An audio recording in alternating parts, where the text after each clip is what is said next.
devenir youtubeur là, parce que je filme un peu trop. Salut les gars, j'espère que vous allez bien. Aujourd'hui, j'ai atteint, on va dire, un état personnel que je cherchais. J'appelle ça la phase de non-retour. Qu'est-ce que ça veut dire? Aujourd'hui, je suis en cours et les notes sont sorties, les notes de l'année sont sorties. Et pour la faire courte, je redouble. Alors, ça va paraître un peu bizarre si je le dis comme ça, mais c'était un objectif personnel. Qui va gober ça sérieux? Et pourtant c'est vrai, hein, je mens pas, je dis pas je dis pas juste pour choquer. Pour la faire courte, je me suis détaché de l'école, en tout cas psychologiquement, depuis pratiquement 5 ans. Et je me suis dit, bon, après le bac, bah, je vais me livrer à moi-même, je vais faire ce que j'ai envie de faire, je vais faire ce que j'ai prévu de faire. Non pas parce que l'école c'est nul, non pas parce que ça ne marche pas et tout, mais juste parce que ça ne m'intéresse pas. Et en fait, je ne trouve pas sens à juste se dire qu'on va à l'école juste parce que ça va payer ce qui va se trouver dans l'assiette. Je ne trouve pas sens de juste se dire qu'on va faire le minimum possible, on va juste suivre le vent pour pouvoir finir quelque part et se faire payer un salaire à la fin du mois. Tout ça, ça ne m'intéresse pas. Niveau études universitaires, j'étais pas impliqué depuis le début. Pendant la première année, j'ai étudié quand même, j'ai tout fait, j'ai réussi à mon année tout. Pas trouvé de sens. Deuxième année, même chose. Sauf que la deuxième année, bah, je me suis un peu plus relâché. Troisième année, c'était encore pire. Là, genre, je m'en foutais littéralement. Et ça m'a mené là où je suis actuellement.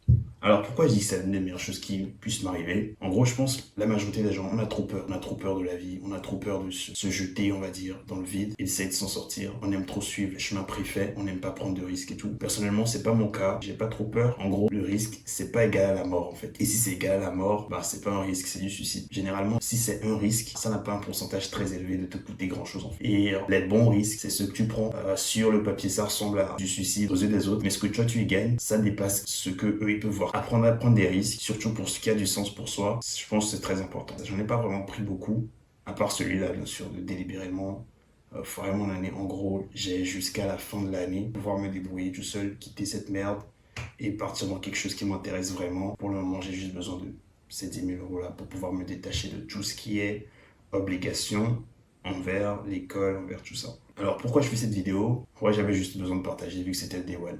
Actuellement, j'ai lancé ma chaîne YouTube. J'ai 3 niches en tête. Une niche, celle que je fais déjà sur TikTok, j'ai décidé de la reporter sur YouTube. Une autre niche, c'est un concept que j'ai vu qui marchait.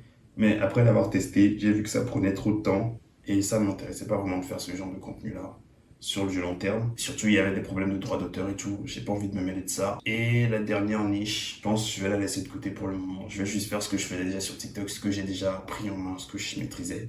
Je vais l'adapter sur YouTube. Et on va poster une vidéo par jour sur TikTok et YouTube pendant 90 jours. Et on va voir combien ça va nous rapporter. Je fais une mise à jour à la prochaine étape. J'espère que tu vas suivre jusqu'à la fin. Si tu suis, t'es un bon. On se retrouve à la suite.